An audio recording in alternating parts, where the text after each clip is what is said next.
여기 한국의 한 공중화장실 앞에서 유럽에서 온 여성이 슬프게 울고 있습니다. 화장실 앞에서 들어가지도 않고 눈물만 흘리는 그녀를 보고 남자는 망설이다가 용기를 내어 무슨 일이냐고 묻는데요. 그녀는 마치 누군가가 자신에게 물어오길 기다렸다는 듯 자신이 화장실 앞에서 울 수밖에 없었던 이유에 대해서 설명합니다. 하지만 그의 입에서 나온 한마디에 그녀는 곧 기절할 듯 크게 놀라고 마는데요. 대체 어떤 말을 했길래 그녀는 깜짝 놀란 걸까요? 함께 알아보도록 하겠습니다.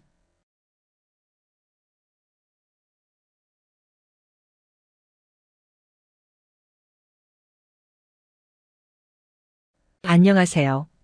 저는 스위스에서 온 이렌느 슈타인으로 작년에 있었던 일을 여러분과 함께 들려드리고 싶어 이렇게 사연을 보내게 되었습니다. 제가 한국에 오게 된 건 바로 남자친구와의 1주년 여행 때문이었는데요. 10대 후반부터 모델로 생활했지만 여전히 무명 생활을 전전했던 저에게 중국인 남자친구는 여행을 제안했습니다.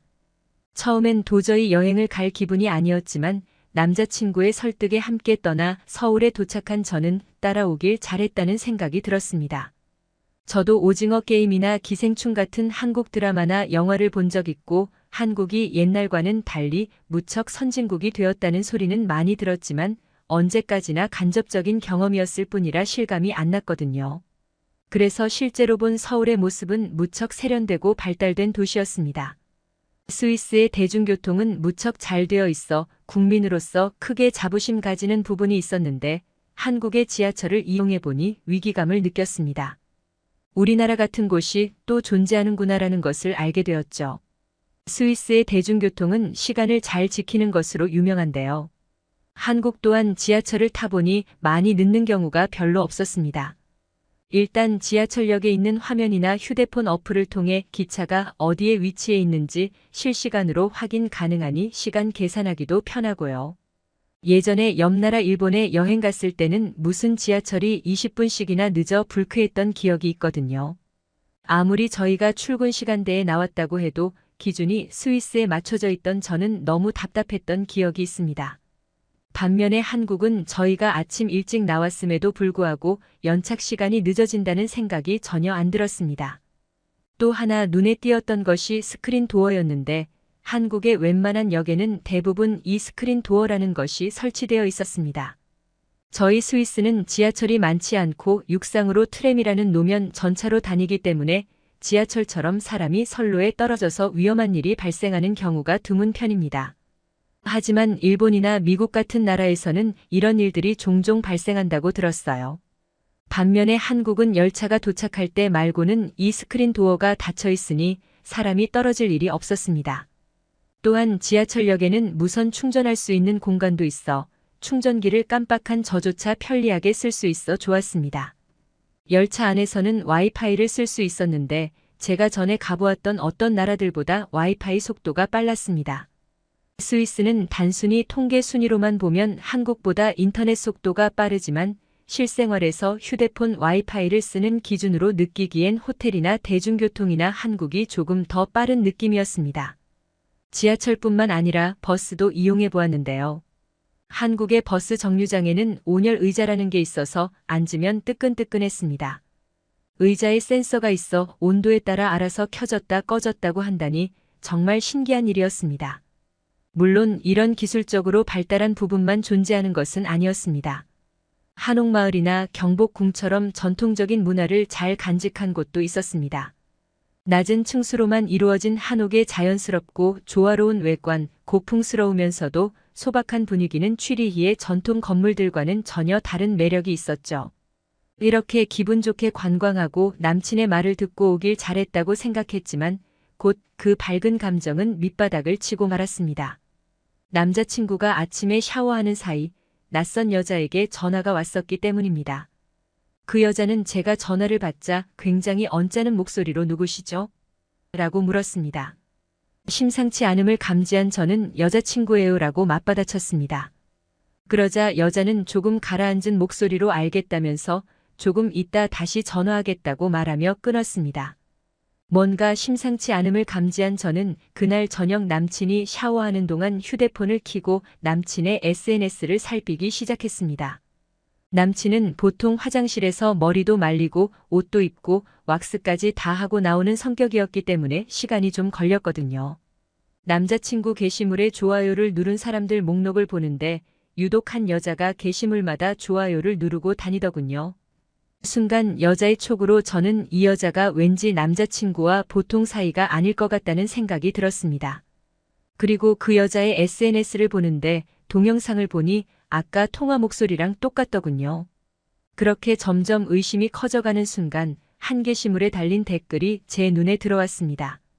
여자가 야한 파티 의상을 입고 찍은 사진에 남자친구가 웃는 이모티콘을 단 것이었습니다.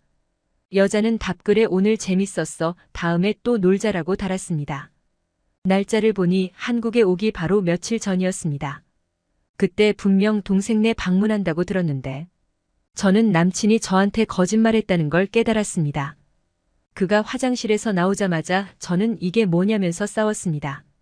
남자친구는 동생네에 갔다가 집으로 돌아가는 길에 잠깐 파티에 들른 것뿐이라고 해명했고 그저 친구 사이라고 말했습니다. 하지만 저는 그땐 전혀 그런 말이 없었지 않았냐면서 남자친구에게 격렬하게 화를 냈습니다. 그는 저를 마치 의처증 있는 여자로 몰아갔고 화가 난 저는 호텔을 박차고 나왔습니다. 제 기분은 정말 낭떠러지에 있는 듯한 느낌이었습니다. 단순히 남자친구와 싸워서가 아니라 그의 반응에서 바람 피우고 있다는 확신을 받았기 때문입니다. 남자친구는 평소엔 차분한 스타일이었지만 거짓말에 걸렸을 때는 자기 합리화를 하면서 더 화를 내는 스타일이었습니다. 예전에도 여자 문제로 저한테 걸린 적 있었는데 그때와 똑같은 반응이었죠. 하염없이 터벅터벅 걷던 저는 갑자기 오줌이 마려웠습니다. 저는 화장실 입장료로 쓸 돈이 있나 보려고 지갑을 꺼냈지만 제 주머니 어디에도 지갑이 없었습니다. 아, 맞다. 열받아서 호텔에 그대로 나와버렸지. 저는 다급히 큰 마트가 없는지 두리번거리며 살폈습니다. 스위스에서는 쿱이라는 대형마트가 있는데 그곳에는 쓸 수 있는 무료 화장실이 있거든요. 한국도 아마 그러지 않을까 하는 생각에 둘러봤지만 주변을 둘러봐도 죄다 음식점이나 카페뿐이었습니다. 조금 더 걸어보았지만 마트 같은 건 보이지도 않았습니다. 그나마 공중화장실이 있었는데 이 정도 깨끗하고 좋은 화장실이면 분명 유료 화장실일 것이 뻔했어요. 하지만 저는 더 이상 화장실을 찾을 수 없었습니다. 조금이라도 더 걸었다간 금방이라도 터질 것 같은 기분이었거든요. 그야말로 이러지도 못하고 저러지도 못하는 상황이었습니다. 제 처지가 너무 어이가 없고 슬퍼 저도 모르게 눈물이 나왔습니다. 남자친구랑은 여자 문제 때문에 싸웠고 저는 돈도 없어서 화장실도 못 들어가 이러다가 밖에서 소변을 보게 생겼습니다. 대체 이게 무슨 꼴이냐고요. 한국에 온 걸 잘했다고 생각했는데 이런 일이 있을 줄 알았으면 안 오는 게 나았다는 후회의 감정이 밀려 들어왔습니다.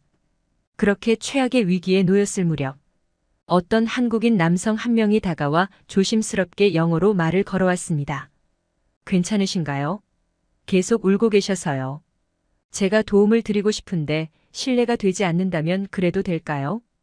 그는 눈물을 흘리는 저를 안쓰러운 시선으로 바라보고 있었습니다. 모르는 남자였지만 이상한 사람 같지도 않았고 인상도 좋아 보였습니다. 저는 그의 말에 똑같이 영어로 화답하며 자초지종을 설명했습니다.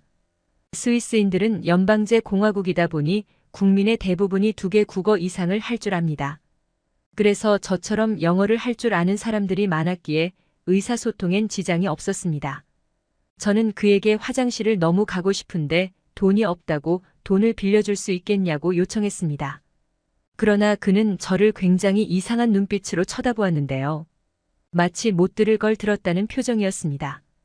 역시 모르는 사람에게 돈을 빌려달라는 부탁은 아니었던 걸까요? 저는 힘이 쭉 빠졌습니다. 그러나 몇 초 후 그에게서 돌아온 대답은 의외의 대답이었습니다. 화장실을 가는데 왜 돈이 필요하죠? 그냥 들어가시면 되는데요. 한국 남자는 제가 정말 이해가 안 된다는 얼굴로 저를 쳐다보고 있었습니다. 그의 말을 들은 저는 깜짝 놀라며 남자의 얼굴과 화장실을 번갈아 가며 보았습니다. 이렇게 좋은 화장실이 무료라고요? 저는 남자의 말이 의심스러웠지만 한번 문을 열고 안으로 들어가 봤습니다. 그의 말대로 화장실은 정말 무료였고 돈을 내지 않고도 화장실을 쓸 수 있었습니다. 스위스는 화장실이 깨끗한 나라지만 그 이유에는 대부분 화장실이 유료로 관리된다는 점 때문에 싼 것이었습니다. 무료 화장실도 대형마트 화장실이 아니면 더러운 곳들이 많았습니다. 하지만 한국은 무료 화장실도 깨끗했으며 다른 편의 시설까지 갖춰져 있었는데요. 시원하게 소변을 본 뒤 화장실 중 유독 큰 화장실이 하나 있어서 신기해서 들어가 봤는데 화장실 문 앞에 사람이 앉아 있는 그림이 그려져 있어 이게 대체 뭔가 싶었습니다. 궁금해서 이미지를 찍어 구글에 검색해 보니 장애인 화장실이더군요. 무료 화장실이 장애인을 위한 화장실까지 갖추고 있다니 저는 다시 한번 놀랐습니다. 그뿐만 아니라 아기의 기저귀를 가는 기저귀 교환대나 손을 씻고 나서 말리는 핸드드라이어까지 갖추고 있었습니다. 저는 그렇게 남친이랑 싸운 것도 잊고 화장실을 구경했습니다. 하지만 이때만 해도 이 화장실이 특별한 줄 알았습니다. 그런데 제가 SNS에 신기한 한국 화장실에 다녀왔다고 찍어서 올리니 사람들이 한국 화장실은 원래 저렇다라고 입을 모아 말하더군요.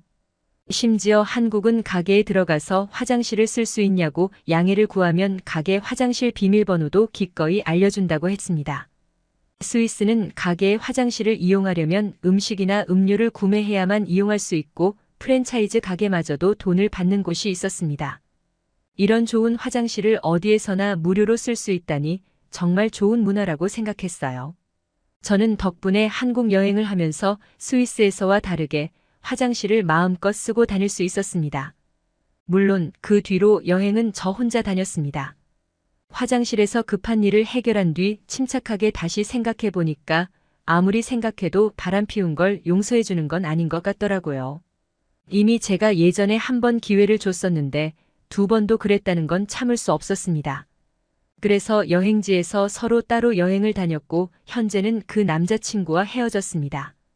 제 예상대로 그 남자는 저랑 헤어진 뒤 일주일도 안 돼서 그 인스타그램 속 여자와 사귀게 되었죠. 하지만 그 남자에게만 새로운 사람이 생긴 건 아니니까요. 올가을 저의 새 남자친구와 함께 한국에 다시 방문해 볼 예정입니다. 이번엔 한국의 경주를 가볼 건데 어떨지 정말 기대가 됩니다. 한국 화장실이 유료인 줄 알고 발을 동동 굴렀던 스위스 여자의 이야기 어떻게 보셨나요? 저희 클립뉴스는 언제나 재밌고 감동적인 이야기를 기다리고 있으니 제보 부탁드립니다.